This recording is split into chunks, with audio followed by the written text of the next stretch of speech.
By 9 in the morning, my dad was outside my door, fists slamming, voice shaking the walls, yelling my name like I owed him the world. Ellie stood behind me in her pajamas, wide-eyed, holding the drawing she made for Christmas. But scenes like this don't start with shouting. They start quietly with one text, one decision, one line that changes everything. Mine began the moment my mom wrote, "We're skipping your kid's birthday, things are tight," and ended with a truth my family never expected me to uncover. Before I start, tell me where you're listening from so I know I'm not alone. My name is Scarlett, and for most of my life I've survived by lowering my expectations, especially when it came to my parents. It sounds dramatic, I know, but when you grow up being the dependable one, the quiet one, the one who fixes everything without being asked, you learn to swallow disappointment like it's part of breakfast. I live in a small apartment near the coast where the air always smells a little like salt and old pine. It's not fancy, but it's warm, bright, and mine just enough space for me and my daughter Ellie, who fills every corner with drawings and glitter and that soft humming she does when she's happy. The morning my mom texted Ellie was sitting at the table coloring a unicorn wearing a crown. She looked up at me with those hopeful eyes, the same ones she's had since she was little, the ones she inherited from me, though hers still hold more light. She asked if Grandma and Grandpa were coming to her birthday this year. I told her I hoped so. I hadn't even finished slicing the strawberries for her lunch when my phone buzzed. "We're skipping your kid's birthday. Things are tight." No explanation, no apology, just a statement tossed at me like a receipt. I stared at the screen for a long moment, trying to steady my breath before Ellie could notice anything in my face. I typed back, "No problem," because what else do you say when the people who should care simply don't? But it wasn't no problem. Not for me. And definitely not for Ellie. I went through the rest of the day pretending everything was fine. I helped Ellie glue sparkles to her drawing, answered work messages, ignored the pinch in my chest every time I remembered that text. I tried to be rational. Maybe my parents were struggling financially. Maybe something came up. But then I remembered the years I spent covering their phone plan when Dad lost another job. The months I paid their insurance so they could keep their car running. The repairs, the late-night calls, the emergency money that always seemed urgent until I needed help. My parents loved to talk about family loyalty, mostly when they needed something. Ellie's birthday came that weekend. She wore a little purple dress and asked if we could make cupcakes instead of buying a cake. I set up a tiny picnic blanket in our living room because rain was slanting against the windows. We played her favorite music, opened a few small gifts I'd saved up for, and invited 2 of her school friends whose parents were kind enough to drop them off. She laughed, danced, and tried so hard to enjoy every second. But when the day slowed down and her friends went home, she walked over to the table, picked up a cupcake, and stared at the single candle I'd saved just for her. "Maybe next year," she whispered. She didn't cry. She just cleaned up the glitter and moved on the way kids do when they don't want you to worry. But something in me shifted that night. Not anger, not yet. Just a quiet ache that felt too familiar. Christmas came faster than I expected, the way it always does when you're juggling work bills and a child who counts down the days with paper rings she tapes around her wrist. Ellie woke up early that morning in her red pajamas, clutching the drawing she'd made for my parents, 2 grandparents holding hands with a little girl between them. She'd even drawn a tiny heart above their heads. She sat by the window, waiting legs tucked under her, humming softly, like she was trying to keep hope warm. I made cocoa, kept checking my phone, kept pretending I wasn't checking. Noon came, then 2, then 3. Not a call, not a message, not even an accidentally sent emoji. Just silence, thick and familiar. "Maybe they're busy," I said, trying to sound light. Ellie nodded, but her shoulders dropped the way they do when she's fighting disappointment. When she finally drifted to the living room to watch a movie, I opened my laptop.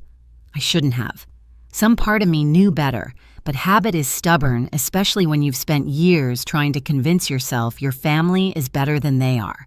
The moment the screen lit up, I saw it. A Christmas tree taller than their living room ceiling, piles of wrapped gifts spilling across the floor, balloon arches twisting over the doorway. My sister Marissa's kids tearing into presents like it was a commercial shoot. My mom was in the background holding a glitter-covered box, smiling so wide her eyes almost disappeared. Above it all, her caption floated like a punch, "So blessed to be with our favorite little ones." Favorite. The word hit harder than any insult could. It was casual, thoughtless. True, apparently. I didn't know Ellie had walked up behind me until I felt her hand on my arm. She saw the screen, saw the balloons, saw the joy she wasn't part of. She didn't say anything at first. Her little face went still in a way no 7-year-olds should. Then she whispered it. "They forgot me again, didn't they?" I swallowed hard, but no words came out. I pulled her close, but she stayed quiet, staring at the bright, happy faces on the screen, the same faces that couldn't bother to send her a simple message. For the rest of the evening, I moved through the apartment like a ghost. I reheated dinner. I folded blankets. I answered emails I barely read. Ellie played with her paints at the table, brushing gold and navy across a page until the colors blurred together. Every so often, she'd glance at the window, then look back, down, her little fists tightening. Later that night, after she fell asleep beside me on the couch, I sat alone in the dim light of the hallway. The quiet wasn't peaceful. It was heavy, pressing against my ribs, reminding me of every bill I'd paid, every late-night call I'd answered for my parents, every time I'd put myself last, because family needs you. And for what? A skipped birthday. A silent Christmas. A daughter learning way too early that love can be lopsided. Something in me didn't just crack it aligned. A clean, sharp line between what I'd accepted all my life and what I would no longer allow. I woke up the morning after Christmas with a strange kind of clarity, quiet, steady, almost unnerving. The apartment was still the kind of stillness that comes after a long night of pretending everything is fine. Ellie was curled up on the couch, holding the gold and navy painting she'd made the night before.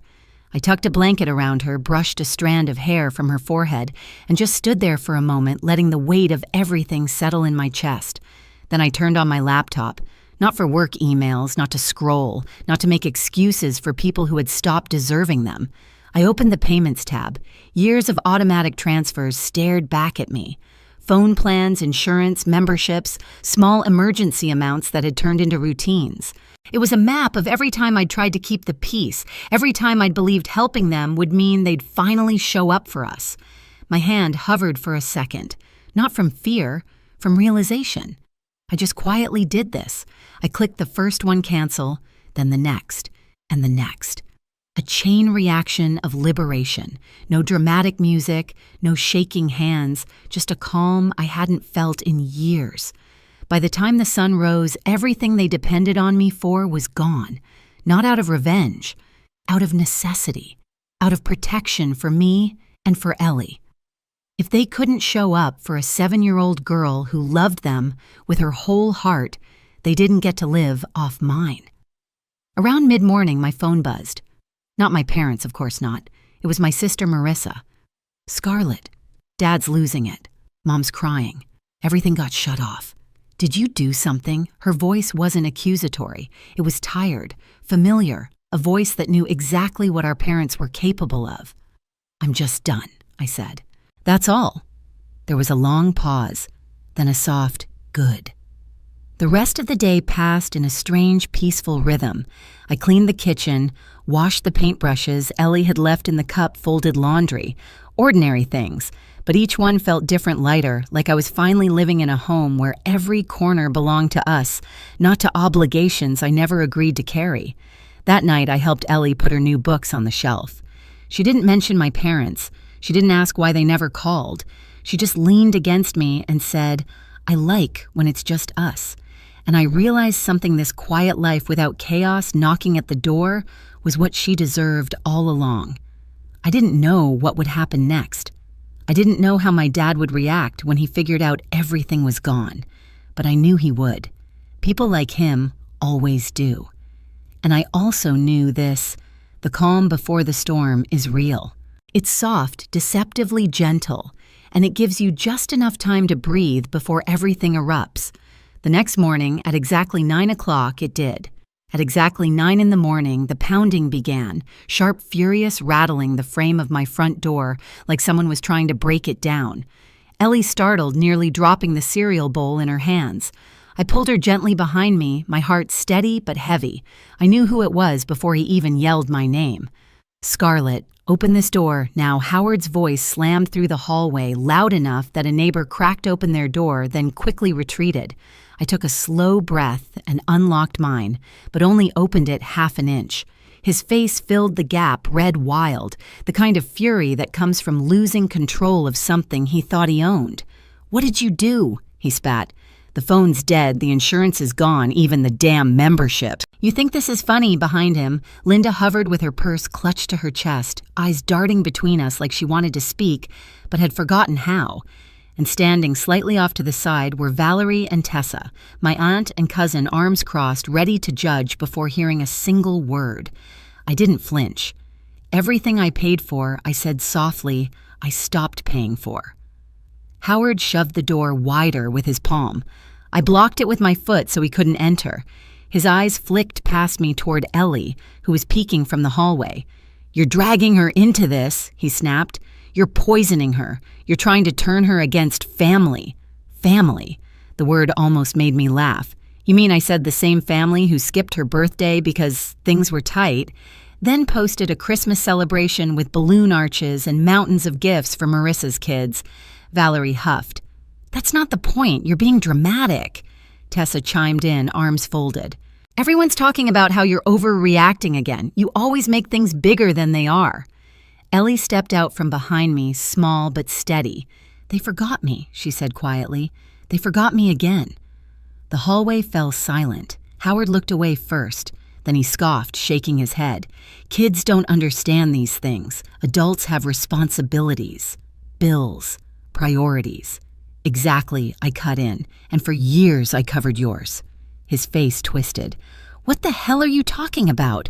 I stepped all the way into the doorway, now letting the truth settle between us. The phone plans, the insurance, the repairs, the emergency money.